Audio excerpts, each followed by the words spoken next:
I see more and more people every day moving away from Microsoft and Windows to this funny thing called Linux, or GNU Linux if you'd like. That's not a war I'm participating in. War never changes. Welcome to Level 1 Melon, where we cover tech security and stuff that's tangentially related to security, like Linux, I guess. Part of the reason I decided on making this is because I have friends who are kind of interested in Linux, with some of them having already made the switch recently to distros like Bazite, and as with most things, it does take a bit of getting used to, so I thought maybe it would be nice to compile a playlist of me sharing my own experiences, learnings, and even failings with the Linux operating system, along with the fixes for specific problems, in hopes that it might be beneficial to not only them, but also you guys. So there'll hopefully be some Linux content here and there in between the usual coverage of whatever funny stuff Microsoft is up to in a particular week and such. Today we'll talk briefly about how I managed to nuke my Fedora system recently and what you should keep in mind in order to never commit the same mistakes I have, if you're ever thinking about switching from Windows to Linux, that is. You know, moving away from the slop to the Linux desktop. That's kind of the best I could do. I mean, that's how you know this isn't AI generated. If you're new to this type of stuff, Linux is a type of operating system that isn't just Windows with a different coat of paint or wallpaper. There are some similarities, of course, but there are also inherent design decisions and philosophies that differ a lot between the two. So for someone moving from Windows to Linux, they might need to go through a bit of a recalibration, if you will. It's not rocket science. I'm not trying to portray Linux in a bad light here in terms of usability or anything. Think of it as the difference between a car and a motorcycle. They're both vehicles that can get you from point A to point B, but they're very different from each other with their own sets of pros and cons. Now, before we get into how I exploded my Linux machine, we gotta cover some file system basics real quick, just to make sure we're all on the same page. So, when you press the power button on your computer to turn it on, the hardware side of things will go through a standardized power on process where stuff like the CPU and memory gets checked to see if it exists and if it is working properly. If everything is good, the operating system that's installed on the primary storage device, like an SSD or hard drive, is then loaded to handle the software side of powering on the system.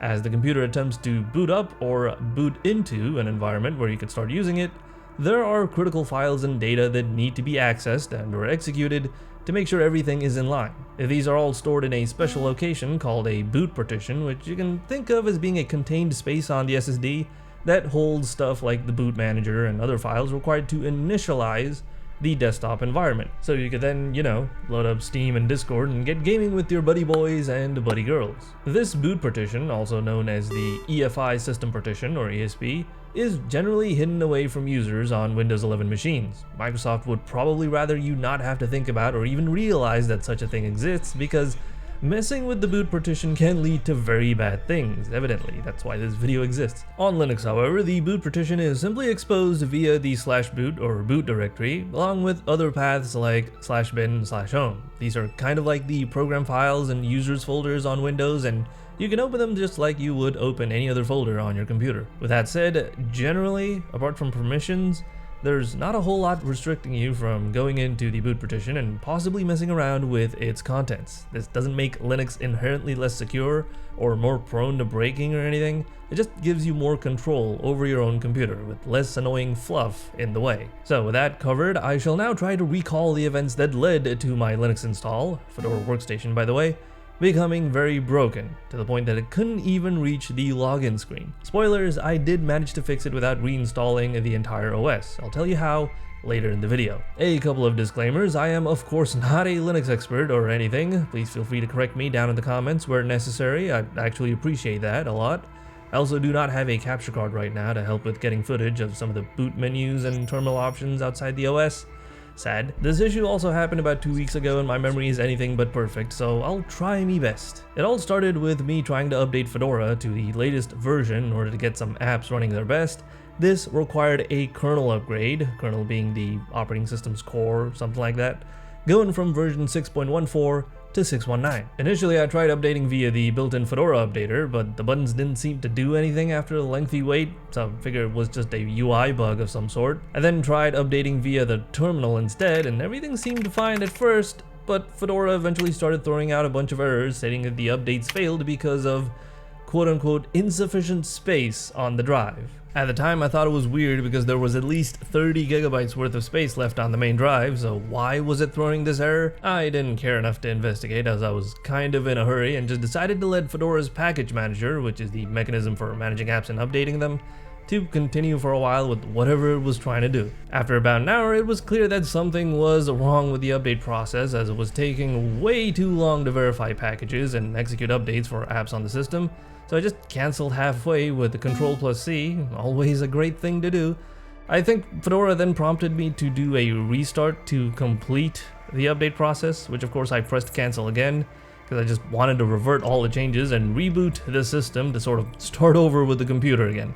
That's probably right about when something in the OS broke, as I couldn't even get the computer to complete the software side of the boot up process anymore after the restart. At this point, it was clear that I had Windows updated my Linux system and now had to find a way to roll back the screw up. Fedora by default does keep a couple of past versions of the OS with older kernels as a sort of fallback, and you can choose any one of these to boot into via the menu that pops up during the system startup. Unfortunately, none of the older versions of Fedora helped with my case. It would be pretty cool if you could just view a live list of components being loaded by the OS as it starts, so you can, spot when and where exactly the system freezes or crashes in a scenario like this. Well, luckily there is a way to do this with Linux by pressing the escape key right after the BIOS splash screen. This allowed me to determine that the system was freezing right when loading components related to the GNOME desktop environment. A desktop environment in Linux is basically the graphical user interface you point and click on to do stuff with your computer. The botched update probably broke GNOME, among other things, so I needed a way to navigate to certain files on the computer and fix this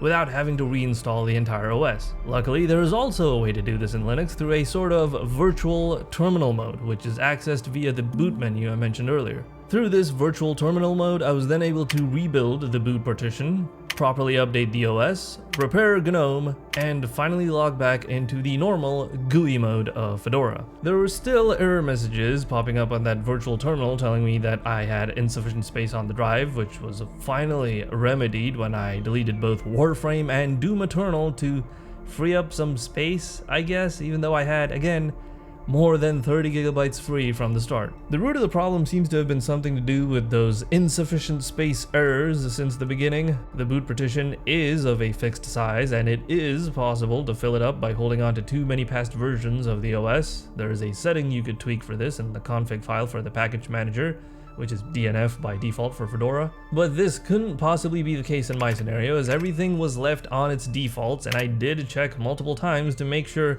that there was enough space left in the boot partition for the purposes of updating the OS. It just didn't work for some reason. It was also weird that deleting Steam games was what finally allowed the system to execute sudo DNF update properly, when as far as I'm aware, none of those things have files that might even live in the boot partition. Maybe it was some adverse effect from the evil Argent energy contained in the Doom Eternal game files that interfered with the OS and its ability to contact the update servers, I don't know. The only plausible thing I could think of is that removing those large files freed up space somewhere on the system, like in the /var or /etc directory, allowing the package manager to hold all the files needed for updating the long list of OS components like GNOME and such, in the very same locations, using them like a temporary cache or something, before upgrading each individual package in a sequential manner. All of this might make it seem like Linux has no safeguards and is easy to break, but it was more on me rushing through the entire process of upgrading the, core of an entire operating system with probably less care than I should have given it. Especially when I ignored the numerous errors and aborted the update abruptly halfway.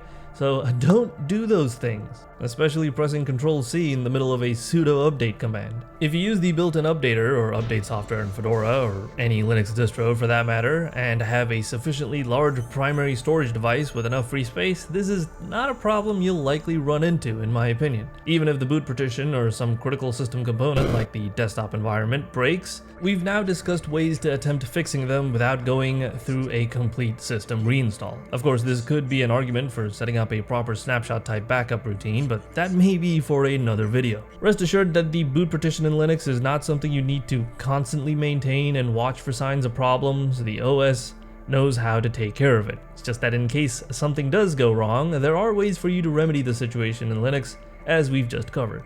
To use a car analogy, and my car analogies are not the best, but they're still very tempting to make, so please do bear with me for a little bit. The /boot partition is kind of like the engine or engine bay with stuff like the radiator, drivetrain, and whatnot, alongside the engine, of course. The proper functioning of this part of the OS is a non-negotiable. If the engine doesn't start, then you're not going anywhere. In the same way, if the boot partition exploded, then you're not going to be able to use your computer. In contrast, the other directories like /home are kind of like the interior, because unlike the engine, this part is a little less important to the basic functioning of the car. You can change the seats or even tear up the carpets. The car should still be able to mechanically function and drive to where you need to get to. Of course, in this day and age, modern cars will probably have DRM in the carpets or something if they don't already, or a touch button to pop out the cup holders might break or something and the car just refuses to start. It's great. Well, I hope you found this video somewhat useful, if not interesting. If you'd like to support the work being done here, you could just simply leave a comment detailing your thoughts. I'd love to read them, or just say hi. Otherwise, I do hope I'll get to see you in the next video. Cheers!